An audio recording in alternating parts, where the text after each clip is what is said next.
What is the difference between donkeys and horses? When it comes to human-animal relationships, very few can compare, in length or importance, to the ones we have with donkeys and horses. Through thick and thin, war and peace, these hoofed creatures have stood beside us and provided companionship and labor that has helped shape many of the world's civilizations. So to celebrate our braying and neighing buddies, we've decided to take a closer look at horses and donkeys, what makes them special, and the differences between them. Saddle up and let's get started. Donkeys. Donkeys are domesticated ungulates from the Equidae, aka horse, family. This means they are closely related to horses, zebras, and other equids. They are mainly work animals used as beasts of burden. Now, there are two classification camps when it comes to donkeys. The first school of thought regards donkeys as a stand-alone species, Equus asinus. On the other side, some taxonomists regard domestic donkeys as a subspecies of the African wild ass, Equus africanus, their ancestor. As such, they refer to domestic donkeys as Equus africanus asinus. As you probably already know, the donkey is also known as an ass, a word that originated somewhere on the vast Eurasian continent. Female donkeys were called she-asses, but very few people use that these days. The word donkey also has debatable origins. Some say it is derived from the Spanish title Don, while some jokesters say an especially big-eared man called Duncan inspired the name.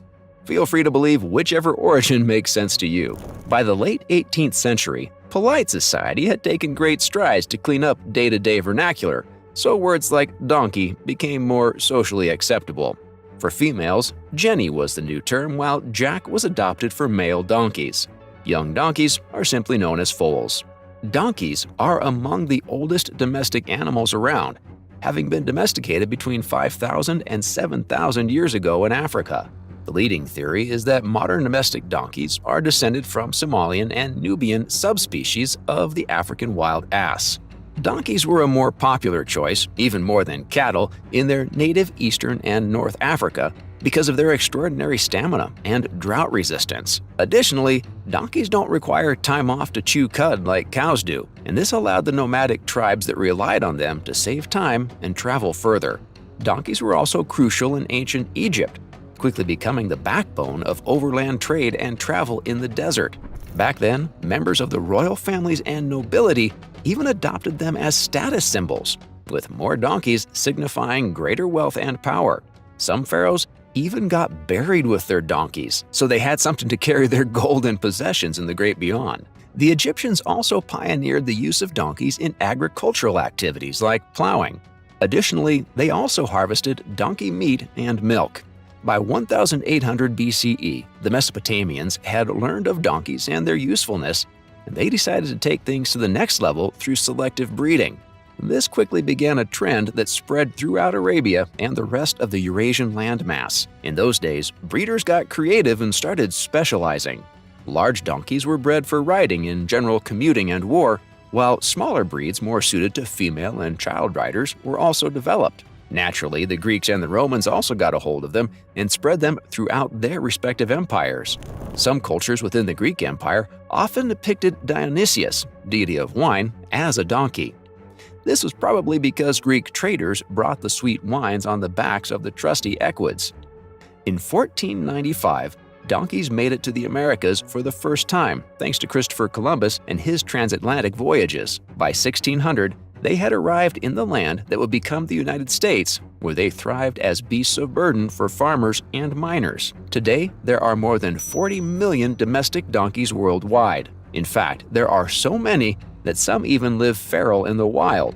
There are approximately 185 different breeds in total. Most donkeys are found in developing parts of the world that still rely on rudimentary agricultural approaches. They also work as pack animals that transport people and their goods, and as draft animals for pulling sleds, carts, and plows. These animals, though fairly large, do not grow to the sizes that horses can reach. Height ranges from 35 to 59 inches at the withers, which is where the neck meets the back. There is a wide weight range too, with adults being between 200 and 500 pounds. Donkeys are famously docile for the most part, and they spend most of their non-working time nibbling on grass or getting some well-deserved shut-eye. However, They can have an aggressive side too. They are known to bite and can stomp or kick with their formidable hooves. Some folks even harness this aggression and use donkeys for guard work. Believe it or not, a well-trained guard donkey can be just as effective as the meanest guard dogs out there. These days, donkeys are also being kept as pets by people with the space and resources to house and care for them. They are calm, sweet, and cute creatures that make great companions for both adults and kids. Feral donkeys, which are not to be confused with proper wild asses, are actually domestic donkeys that have reverted to life in the wild, usually because of being left ownerless. You can find vast herds and populations in California and Australia where they pose invasive risks like crop destruction and disease. Of course, donkeys are also popular choices for hybridization with other equids.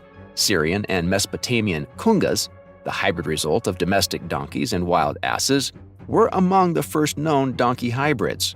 Today, though, most people are more familiar with mules and hinnies, the results of donkeys and horses.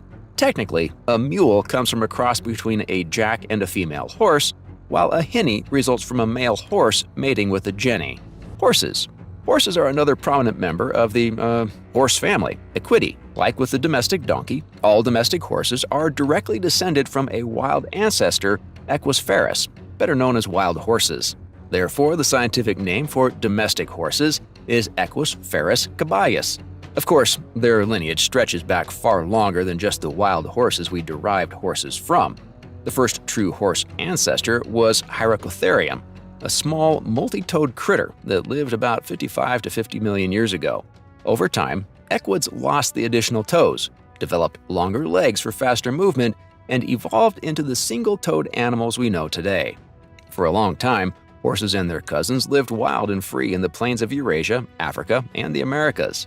Their dietary habits also evolved over time as they went from diverse browsers to specialized grazers. Eventually, humans arrived on the scene and had their own impact on horses.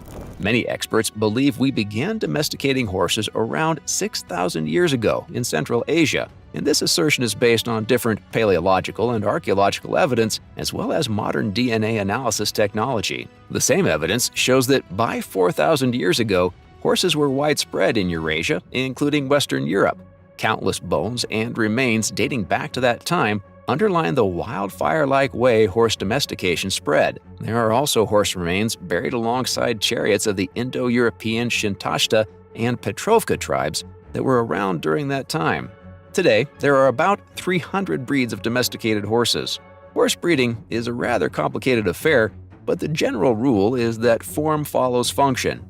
This means that certain breeds were and are bred for specific tasks. Some breeds, like heavy draft horses, were developed for brute strength and pulling power for hauling wagons and anything that needed pulling. Speed is another commonly selected trait. Fast horses were often bred for hunting, military scouting, and of course, horse racing.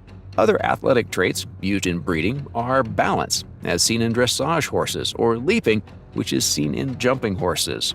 Then we have ponies, which are bred for horse shows or to be fluffy little pets. As you can see, horses are versatile beasts that excel at being ridden as pack or draft animals or as pets. They've also played important roles in war as cavalry or scouting mounts. It's fair to say that guys like Napoleon, Julius Caesar, and Genghis Khan wouldn't have gotten very far physically or historically without horsepower.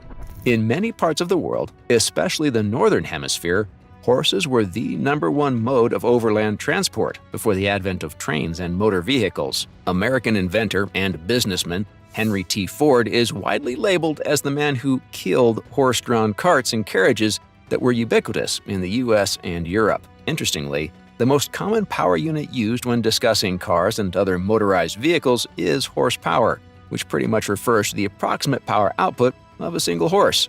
So when Jeremy Clarkson says a Bugatti has 1,000 horsepower, he actually means the car generates a similar amount of power as 1,000 horses working in tandem. When it comes to size, horses vary greatly. The standard unit for measuring height is the hand, which is about 4 inches. Adult horses range from 14 to about 19 hands at the withers. Weight can be anywhere between 840 and 2,200 pounds. The biggest horse on record was a Shire horse called Mammoth, who stood at 21.5 hands and weighed 3,360 pounds. The smallest ever was Thumbelina, a miniature horse that stood at 4.1 hands and weighed 57 pounds. How are donkeys and horses different? While both are undeniably equids, it's pretty obvious that horses and donkeys are still very different creatures. For starters, horses can attain much bigger sizes than donkeys, sometimes twice the size or more. Then there are other physical differences, such as the fact that horses have longer faces than donkeys, or that donkeys have proportionally thicker and longer ears than horses. Donkeys often, but not always, have thicker and coarser hair than horses too. You can also look at their backs. Donkeys have relatively flatter backs, while horses' backs are noticeably concave. Then there are the tails. Donkey's tail is similar to that of a cow, a short and simple hanging appendage that ends in a small tuft of hair. In contrast, horse tails consist almost entirely of long flowing hairs. At the skeletal level, you will find that horses have 6 lumbar vertebrae, while donkeys only have 5. Then there's genetics. Horses have 64 chromosomes, while donkeys have 62. While this difference in chromosomes doesn't prevent horses and donkeys from making mules and hinnies, it is the reason why these hybrids cannot have offspring of their own. Ultimately, horses and donkeys are closely related enough to confuse certain people and even breed with each other, but they are different enough to be classified as entirely separate species.